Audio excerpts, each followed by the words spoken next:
E deu ruim aí para aquela dupla que, olha, estragou o Brasil por 4 anos e um deles segue estragando até agora. Tô falando de Bolsonaro e Campos Neto. Olha, começar falando aí do Bolsonaro. O Ministério Público, junto ao Tribunal de Contas da União, que é o Ministério Público do TCU, recorreu da decisão em que o Tribunal de Contas da União disse que, olha, ex-presidentes ou presidentes podem ficar com qualquer presente, ou seja, praticamente legalizar a corrupção e a propina. Disseram, ó, se alguém receber relógio aí de 500 mil cravejados de diamantes, pode ficar, não tem problema nenhum. Uma decisão que foi encomendada, sob medida, para o Bolsonaro fazer um escarcéu e tentar se salvar no caso das joias. O problema do Bolsonaro é que o Tribunal de Contas da União não pode mudar a lei. E a lei diz que ele não pode ficar, não pode também vender o presente. Ele não apenas vendeu, como vendeu nos Estados Unidos, saiu ilegalmente do Brasil, foi ilegalmente para os Estados Unidos e o dinheiro, os dólares, entraram ilegalmente no Brasil. Quer dizer, cometeu um monte de crime no meio do caminho. Então, ministros do STF já tinham falado para a imprensa que, ó, essa decisão do Tribunal de Contas da União, ela não muda nada no processo do Bolsonaro, na investigação dele, não vai mudar nada no julgamento dele. Gente ligada ao Procurador-Geral da República já tinha dito que, olha, decisão do Tribunal de Contas da União é pura midiática para o Bolsonaro. Só para ele fazer mídia, não muda nada na situação dele. E chegaram a falar aos ministros do STF que os ministros do TCU poderiam ser investigados pela decisão, porque estava muito estranho. Tudo muito, muito estranho. De repente, logo depois do Bolsonaro ser indiciado aí pela venda das joias ilegalmente, o Tribunal de Contas da União chega lá e aí um relator bolsonarista indicado pelo Bolsonaro vai lá e começa a articular e eles tomam uma decisão ali que era sob encomenda para o Bolsonaro. O problema deles é que a decisão deles não vale nada, né? O que acontece é o seguinte, o Ministério Público não gostou nada disso. O Ministério Público detonou a decisão do Tribunal de Contas da União, recorreu, e eles querem uma decisão no termo de que, olha, presidentes não podem receber itens caríssimos, não podem. Vocês têm que voltar com o entendimento de vocês de 2016, que dizia que, olha, se é um item personalíssimo, ou seja, pô, o cara recebeu ali, eu dou o exemplo do Bolsonaro mesmo, o Bolsonaro recebeu uma arma, uma metralhadora lá, um fuzil escrito Bolsonaro, esse item é personalíssimo, o fã lá do Bolsonaro gosta dele, escreveu Bolsonaro e deu para ele, não é para ele vender, não é uma propina em troca de alguma coisa, é um item personalíssimo. No caso, a metralhadora vale um dinheirão, tá, mas item personalíssimo. Talvez tenha um limite de valor aí que deveria ocorrer, sim, mas só para ter um exemplo aí. Ou o Lula ganhou um estojinho com o nome dele e da Janja com algumas frutas quando ele foi lá no Oriente Médio. Pô, não pode comer a fruta? Pô, pode, né? E é personalíssimo. Esse tipo de coisa pode. Agora, um relógio cravejado de diamantes, pô, é propina, né? Um colar de diamantes que vale 17 milhões de reais, pô, ainda vai na mala do ministro, que muambeiro, pô, isso é propina, o nome não tem outro nome. Eu lembro que o Bolsonaro adorava ir para a Arábia e falava, ai, quem não sonha em passar a tarde com um príncipe, quer dizer, o Bolsonaro é a princesinha do príncipe. No caso era mesmo, que ele entregava patrimônio público do Brasil e ganhava presentes do príncipe, por isso que ele adorava passar a tarde lá, ganhava um monte de presente. Pois bem, agora o Ministério Público está fazendo isso e tem uma articulação enorme por trás para que os ministros que fizeram essa decisão aí para tentar ajudar o Bolsonaro mudem a decisão. Por quê? Porque senão eles vão ser investigados. E eles sendo investigados, o que vai acontecer é que vai descobrir que essa decisão foi feita sob encomenda. Encomenda de quem? Do Bolsonaro. Só que os ministros não querem ser investigados porque eles podem perder a mamata. É isso que acontece, eles podem perder o cargo. E olha, o cargo de ministro do TCU é tão bom que, para você ter uma ideia, quando tem ali uma nova indicação a ser feita, os senadores que são formados em direito, eles brigam, quase saem no tapa. Todos eles querem largar o Senado. Olha, tem uma frase do Gilmar Mendes que ele disse para o Sérgio Moro há pouco tempo, ele falou, olha, um senador é quase um deus. Aproveita que você é senador, tá uma biblioteca boa lá, leia muito bem lá. Mas Gilmar Mendes falando que um senador é quase um deus. Agora você imagina eles quererem sair do Senado, quase se estapearam na última vez que teve lá que teve vaga no TCU, para ir para o Tribunal de Contas da União. Então imagina, se o senador é quase um deus, o ministro do TCU é, meu Deus do céu. Aí o que acontece? Imagina perder isso. Imagina ser investigado e acabar caindo por isso, sofrer um impeachment aí do TCU. É isso que está aí nos bastidores. Então, tem uma chance enorme aí do Tribunal de Contas da União mudar de novo o entendimento e dizer que o Bolsonaro não podia ter ficado mesmo com isso aí, e vamos voltar aí ao entendimento de 2016. Então, pancada forte aí no Bolsonaro, vinda do Ministério Público. É só a primeira, viu? Calma que vai ter mais aí do Ministério Público nas próximas semanas e vai ter mais da Polícia Federal também, que a Polícia Federal começou a ir para cima agora, depois aí que o Alexandre de Moraes está no olho do furacão, a Polícia Federal foi para cima. Estamos esperando só o posicionamento do senhor Gonê quanto às denúncias que ele tem que fazer contra o Bolsonaro. Tem saindo na imprensa que, olha, como é período eleitoral, ele não vai fazer a denúncia, aí depois saiu na imprensa que, olha, o período eleitoral não muda em nada, ele vai fazer a denúncia no momento em que tiver que ser feita. Aí depois saiu outra notícia agora, essa semana, no Globo, dizendo que não, ele vai esperar o período eleitoral. O que acontece é que, enquanto isso, o Alexandre de Moraes está na fogueira. É isso. Os bolsonaristas estão colocando o Alexandre de Moraes numa fogueira. Eles estão aí disseminando fake news contra ele dia e noite, estão organizando um mega ato no dia 7 de setembro contra ele. O principal mote do ato é impeachment e prisão de Alexandre de Moraes. E aí o Gonê, que está lá indicado pelo Alexandre, vai lá e fala, denúncia só depois da eleição. Quiçá só depois do segundo turno da eleição. Peraí. Não, é porque nós temos aqui, temos o receio de que isso vai ser usado eleitoralmente. Pô, peraí, menina, olha, você não tem aí entendimento nenhum da história recente do Brasil? Tem, né? Estúpido o Gonê não é. Então veremos aí, tá todo mundo esperando ele fazer a denúncia contra o Bolsonaro para que possa já começar o processo dele, para que ele possa, talvez aí, segundo o cronograma, ser condenado antes do final do ano e já, na melhor das hipóteses para ele, ele passa o Natal na jaula. Na pior das hipóteses, ele é enjaulado antes. Veremos.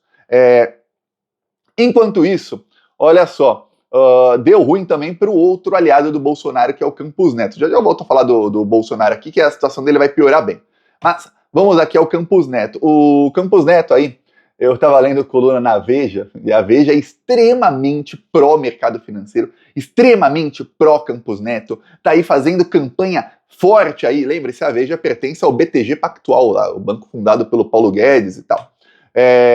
A Veja está dizendo que o Campos Neto vai ser um ex-presidente em exercício lá no Banco Central. Ou seja, ninguém mais vai respeitar o Campos Neto a partir do momento em que o Lula indique o seu sucessor. Deve ser o Galípolo. O Galípolo está dando umas entrevistas aí que tem gente na esquerda que não está gostando nada. Porque ele está falando, não, se precisar aumentar os juros, a gente aumenta, hein? As decisões têm sido unânimes. Só que o entendimento aí do entorno do Lula é que o Galípolo dá essas entrevistas porque ele precisa amansar o mercado financeiro, que é quando ele entrar, ele vai baixar os juros.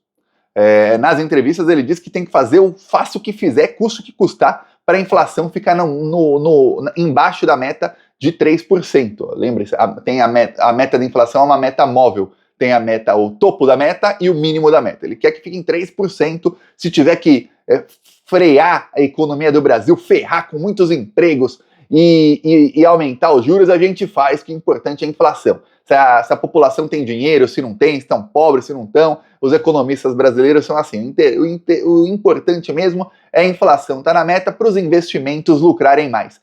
Se isso é a custo da pobreza da população, que se dane a população, né? Porém, ele faz esses discursos porque ele quer ser aprovado. Depois ele ser aprovado, a história muda. Então, é isso aí que está prevendo o Lula. O Lula prevê aí que o Galípolo ele vai ser aprovado em setembro. O Lula vai falar com o Rodrigo Pacheco. Lembremos, hoje o Lula está com a faca e o queijo na mão, porque tem uma ordem do Supremo Tribunal Federal assinada pelo presidente do STF, que é o Barroso, e referendada pelos 11 ministros. Então não é um só não, são 11, inclusive os dois bolsonaristas, de que o Pacheco e o Lira, eles têm 10 dias, agora 9, para se reunir aí com o governo Lula. Eles vão falar com o ministro Rui Costa para decidir o que eles vão fazer aí com o que era o orçamento secreto, que não será mais secreto, e como é que eles vão fazer para que se retome, porque até o momento está paralisado. Tudo paralisado. O Arthur Lira saiu quase chorando da reunião em que isso aí aconteceu. Pois bem, o Lula vai negociar com o Pacheco, nesse caso o Lira não entra nisso aí não, que é no Senado, para que ele indique o Galípolo, e o Galípolo já vai praticamente assumir o Banco Central, porque o Campos Neto vai virar um fantasma lá. O Galípolo vai assumir, tem um rumor muito grande de que eles vão aumentar os juros aí nessa próxima reunião. Até alguns esperam que, se isso acontecer, o Galípolo vote a favor, e eu explico o motivo. O motivo é que o Lula hoje, o governo Lula, tem 4 dos conselheiros, e o bolsonarismo tem 5 dos conselheiros. E é o que acontece na última vez em que uma votação terminou 5-4 lá, o mercado financeiro fez terrorismo econômico, dizendo: olha, os 4 do Lula estão contra o Brasil, não há consenso no Banco Central. Se tem 9 exatamente para que tenha ali discussões, né? Uma votação pode acabar 5-4. E aí eles fizeram o dólar chegar a 5,80. E a imprensa ficava falando: após fala de Lula, o dólar sobe, após fala de Lula, o dólar sobe, a bolsa cai. Aí agora a Bolsa de Valores bateu o recorde histórico no Brasil, e no dia que o Lula falou que os ricos fazem mal ao país, fazem mais mal do que bem ao país, disse o Lula, nesse mesmo dia a Bolsa de Valores bateu o recorde histórico. Aí você não viu, né? A Globo, Folha, Veja, G1 falar: olha, após fala de Lula sobre ricos fazerem mal ao país, Bolsa de Valores bate recorde. Aí não tem nada a ver com o efeito Lula, após a atitude de Lula, não. Aí tem a ver com os Estados Unidos e outras coisas. Sorte do Lula. Lula é um cara de sorte. Pois bem, aí o que acontece? O Campos Neto vai ser visto como um ex-presidente em atividade, mas ele ainda vai ter maioria até dezembro. Então ele vai se manter lá. O que se espera é que depois da próxima reunião, só vai ter mais uma antes de dezembro, que vai ser em novembro. E aí, nessa de novembro, ele já saia do Banco Central um mês antecipadamente e já fique o do Lula, porque aí depois, na reunião seguinte, ele não estaria de qualquer maneira. É uma reunião a cada 45 dias. E aí, o Galípolo já assume e vai começar uma nova fase do governo Lula. Por que uma nova fase, Thiago? Porque nessa nova fase, o Lula, primeiro, ele, pela primeira vez, não tem mais o Congresso Nacional, que eu quero dizer, Arthur Lira e Pacheco, com bilhões de verba para comprar votos para políticos corruptos, sem transparência nenhuma. Então ele não tem mais os dois na jugular do governo, fazendo ali chantagem, uma chantagem desigual, é uma correlação de forças desigual. O Congresso estava aqui e o governo Lula estava aqui. Agora não, pela primeira vez eles têm ali igualdade de condições. Então, se o Lula já estava ganhando sem ter a igualdade, imagina agora. Então, a partir aí das próximas semanas, essa vai ser a relação do Lula com o Congresso. Pela primeira vez, desde que ele assumiu. E olha que está melhorando a economia sem ter maioria, sem nada. E aí, ele vai ter também o presidente do Banco Central, um aliado, que pode conversar com ele, eles podem conversar, se o Lula não gostar de uma decisão, ele pode falar, o presidente do Banco Central não é obrigado a fazer, mas o Lula pode falar: tem que baixar os juros aqui, tá uma desgraça.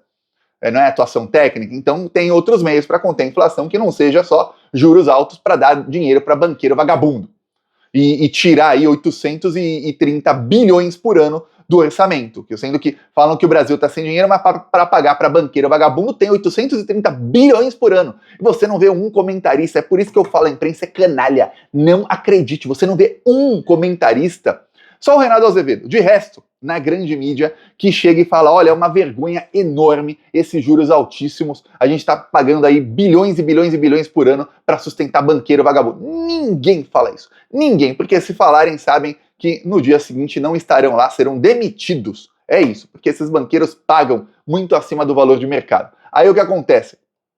Os anúncios lá na mídia, muito acima do valor do mercado. Aí o que acontece? Vai entrar numa nova era, aí o governo Lula, então mais uma péssima notícia para o Bolsonaro. Por quê? Porque o Bolsonaro está aí entrando numa nova era, que é a era de ele ser denunciado e ser réu na justiça por vários crimes diferentes, que juntos aí vão dar mais de 50 anos de jaula. E, ao mesmo tempo, ele vai ver a popularidade do Lula aumentar, porque a economia vai melhorar muito. Para piorar, o Bolsonaro agora ele perdeu o controle da extrema-direita. Até 1 ano e meio atrás, mais ou menos, até antes do dia 8 de janeiro, se o Bolsonaro falasse, a extrema-direita do Brasil toda iria atrás dele, os bolsominions todos iriam atrás dele. Hoje, Bolsonaro, Nicolas, os filhos do Bolsonaro fizeram vídeos, publicaram vídeos falando mal do Pablo Marçal, o Tarcísio deu entrevista falando mal do Pablo Marçal, e aí o que aconteceu? O Pablo Marçal subiu nas pesquisas e tirou Ele subiu 4 pontos e o candidato do Bolsonaro, que é o Nunes, perdeu 4 pontos. Faz as continhas, você sabe de onde saíram os votos que ganhou o Paulo Marçal. O Bolsonaro não tem mais controle sobre o gado. O gado quer um novo líder de extrema-direita e o gado não quer saber se é assaltante de banco, se é bandido da pior espécie, se é ladrão, charlatão, se é trambiqueiro. Eles querem aceitar até o Bolsonaro, que é genocida, não vai aceitar o cara roubava dinheiro de banco, roubava dinheiro dos correntistas do banco, no caso. E daí, pô, aceitamos genocida, pô, isso aqui não é nada. O cara falava que a vacina dava AIDS, e os bolsonaristas engoliram isso aí, e muitos ignoraram isso, os que sabem que não dá AIDS ignoraram e continuaram votando e fazendo campanha para ele. Vocês acham, alguém acha que os bolsominions têm problema com quem roubava banco? Nada, roubava dos correntistas do banco, no caso. Ele dava golpe, um golpe que era muito comum faz uns 10, 15 anos, que criava um site do banco que era igualzinho o site do banco, mandava um e-mail que era igualzinho o e-mail do banco com alguma coisa, para fazer você logar no banco, você ia lá, logava no banco, mas na verdade o site era fake, ia os seus dados bancários para a quadrilha ia lá e roubava todo o dinheiro da sua conta. Aí os bancos começaram a criar token, aí eles aperfeiçoaram, tinha até o token lá, tudo mais, então eles já tinham um sistema que roubava o dinheiro todo da sua conta. Era isso que fazia o Pablo Marçal, foi condenado por isso. Foi condenado, aí prescreveu. O Brasil, né? Vale a pena ser criminoso. Nem pegou uma cana brava por isso, viu? Esse é o Brasil. Roubou milhões de pessoas aí inocentes e ficou por isso mesmo, e agora tá subindo nas pesquisas. Ele tem tudo aí para ser o novo líder da extrema-direita. Eu só não me preocupo com ele, porque se o Brasil for um país sério, ele não vai poder ser candidato, porque ele tá com um gabinete do ódio, pagando muita grana sem declarar para a Justiça Eleitoral. Isso é abuso de poder econômico, isso é crime eleitoral. Se não, eu diria, olha, o que está fazendo aí o Pablo Marçal, ele talvez não ganhe para São Paulo, mas na próxima eleição, para presidente, ele com mais 2 anos com esse gabinete do ódio dele, ele tem um alcance que ninguém, nem o Bolsonaro no seu auge tinha, tá? É muito maior, muito maior. Pois bem, eu peço aí a sua inscrição no canal, seguimos aqui na luta, falou!